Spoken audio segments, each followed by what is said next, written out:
الحمد لله رب العالمين والصلاة والسلام على خاتم الأنبياء والمرسلين سيدنا محمد وعلى آله وصحبه أجمعين وخلفاء الراشدين المهديين ومن تبعهم بإحسان إلى يوم الدين.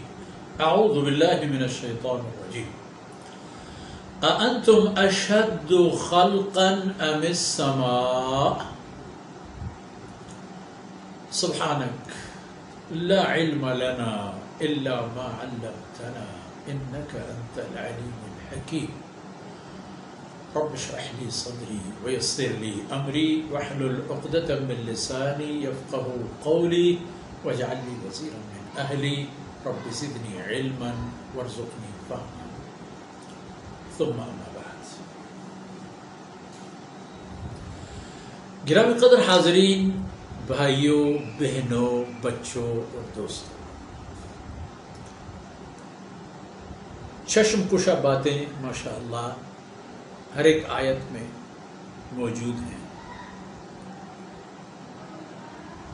اور انسان کی مجبوری ہونی چاہیے ویسے ان آیات کی روشنی سے مستفید ہونا۔ اگر قرآن کریم کی فرمودات پر چلایا جائے تو بہشت تو بہشت ہے، جنت تو جنت ہے، اس دنیاوی زندگی میں بھی جنت نظیر زندگی پا سکیں گے۔ بات چل رہی تھی انسان کی، اب ساری باتیں وہیں جمع کر کے ایک عبرت آور اور چشم کشا منظر ہمارے سامنے اور رکھ دیے۔ کوئی بات نہیں انسان، یہ بتا کیا مانو گے کیا نہیں مانو گے، کیا کرو گے کیا نہیں کرو گے، وہ بھی چھوڑو، رہنے دو، یہاں آ جاؤ، یہ بات سنو، یہ بات دیکھو، یہ بات سمجھو۔ أأنتم أشد خلقا أم السماء؟ کیا تمہاری پیدائش زیادہ سخت، پیچیدہ، مشکل، پریشان کو اور وقت لینے کی صورتحال کو سامنے رکھیں تو وقت لینے والا ہے؟ کیا تم زیادہ تخلیق میں اللہ کو نعوذ باللہ تھکا چکے ہو، تھکا سکتے ہو، تھکاوٹ میں مبتلا کر سکتے ہو؟ نعوذ باللہ نہیں۔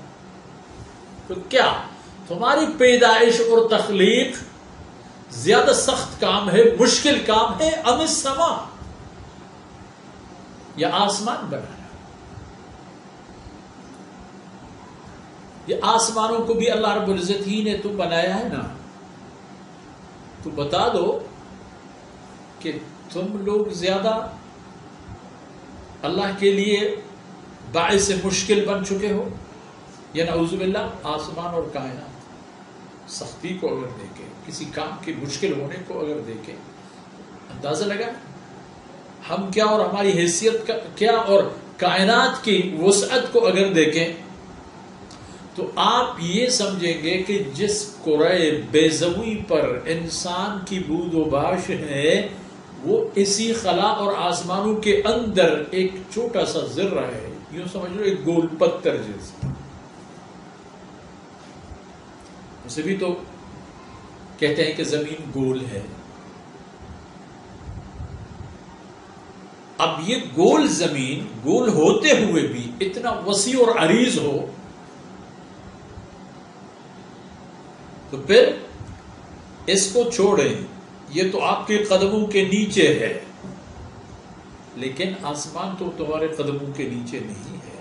اس نے تو تمہیں اپنے حصار میں لے لیا ہے، اپنے گود میں لے لیا ہے، پوری کائنات کو شمول چودھری، کائنات کی چودھری جناب انسان۔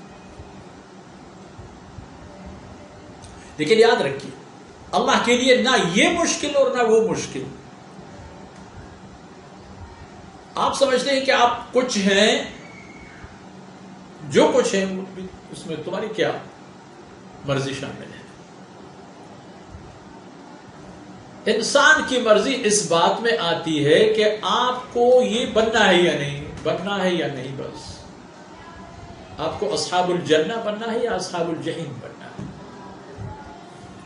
اس حد تک آپ کی آنکھیں یہاں کیوں ہیں, آپ کے کان یہاں کیوں ہیں, آپ کے ہاتھ کی 5 انگلیاں کیوں ہیں, آپ کے دل ایسا کیوں ہے, جگر ایسے کیوں ہے, آپ کے گردوں کے ڈیزائن اور ساخت ایسا کیوں ہے, ان کا کوئی جواب ہی نہیں, کیونکہ ان میں کسی کی کوئی مرضی اور اختیار شامل نہیں. دنیا کے تمام ڈاکٹر حضرات اس بارے میں کوئی بات نہیں کرتے, صرف یہ کہتے ہیں کہ دل ایسے کرو گے تو ایسا ہوگا, جگر کے ساتھ ایسا کرو گے تو ایسا ہوگا, زندہ رہنے کے لیے دماغ کے ساتھ یہ کام کرو, دل کے ساتھ یہ کام کرو, فلانے کے ساتھ یہ کام کرو.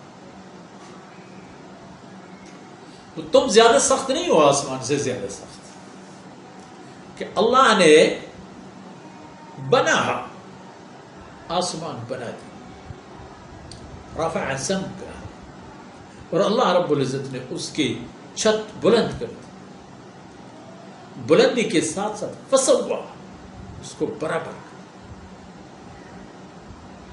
آپ کے لیے ایک لیول ہے, ایک برابری کے حد تک ہے. اب دیکھیں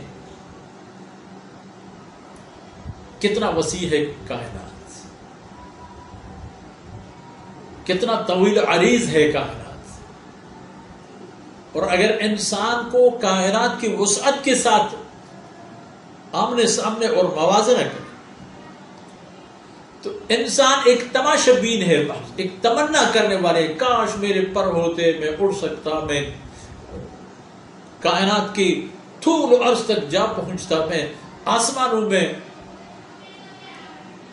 پھرتے ہوئے چلا جا سکتا وغیرہ وغیرہ. بعض اوقات انسان کے لیے اللہ رب العزت نے یہ تمنا بھی پوری کر دی.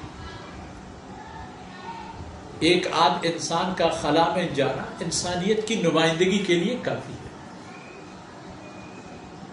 اس دوڑ میں چل پڑے. کسی یورپی ملک نے یہ کہا, کسی مغربی ملک نے یہ کہا, کسی مشرقی ملک نے یہ کہا. اور اس زمانے میں جب سرد جنگ کی صورتحال تھی, مشرقی اور مغربی بلاک کی باتیں ہوا کرتی تھی, کچھ اس حوالے پر مسابقات بھی ہو. لیکن سوال یہ ہے کہ انسان کہاں تک پہنچ سکا. سائنسدانوں کا کہنا ہے, خلائی سائنس پر مستقل نظر رکھنے والوں کا کہنا ہے کہ جس حد تک ہم کائنات کی وسعت میں جا سکتے ہیں اتنی ہی حد تک ہماری مجہولات بڑھ جاتے ہیں. مجہولات کا معنی ایسی چیزیں کہ جن کے بارے میں ہم نہیں جانتے. دیکھ لی ایک اور سیارہ ہے, یہ یہاں ایک اور سیارہ ہے, اب یہ سیارہ کیسا ہے, اس میں کیا ہے کیا نہیں ہے. اس میں اگر دیکھ لیں, انسان ہر ایک سیارہ کو زمین کے ساتھ مجبور ہے کہ اس کا کوئی موازنہ اور مقابلہ کرے. انسان کو یہاں رہنا سہنا ہے, اس کے پانی, اس کے کانا, اس کے سایہ, اس کی گرمی, اس کی سردی, روشنی, تاریکی, تو کیا یہ چیزیں وہاں بھی ہیں؟ ایک سیارہ دریافت کرنے کے بعد یہ تمام چیزیں آسمان کے اندر موجود ہیں, اور آسمان کے 7 طرائق. اللہ نے فرمایا 7 اس کے طبقات ہیں. الذي خلق 7 سماوات طباق, 7 آسمان طبق, ایک طبق دوسرے طبق, ایک فلور دوسرا فلور, 7 فلور. تو فرمایا انتم اشد خلقا ام السماء, کیا تم زیادہ سخت ہو اللہ کے لیے کہ تمہیں پیدا فرمائے. ابھی جو پیدا فرمایا ہے یا موت دے کر دوبارہ پیدا کر دے تو وہ سخت ہے, اتنا کتنا سخت ہے. بظاہر تو آپ یہ سوچ سکتے ہیں کہ کائنات اور آسمانوں کی پیدائش سے سخت بات ہوگی, سخت کام ہوگا. لیکن اللہ کے لیے کوئی چیز کبھی کہیں پر کسی صورت میں مشکل اور پریشان کو نہیں ہوتا ہے. ان اللہ علی کل شیء قدیر. آج ہماری نشست کی فرصت یہیں پر ختم ہو جاتی ہے. اگلے نشست میں انشاءاللہ اللہ کی مشیت سے ان باتوں کو مزید آپ کی خدمت میں پیش کریں گے. اللہ رب العزت کی ذات اقدس سے دعا ہے کہ ان لمحات کو، ان چند ٹوٹی ٹوٹی باتوں کو اپنی بارگاہ میں شرف قبولیت نصیب فرمائے اور دنیا اور آخرت میں یہ ہمارے کام آ جائیں. وصلی اللہ علی نبینا محمد وعلی آلہ وصحبہ اجمعین.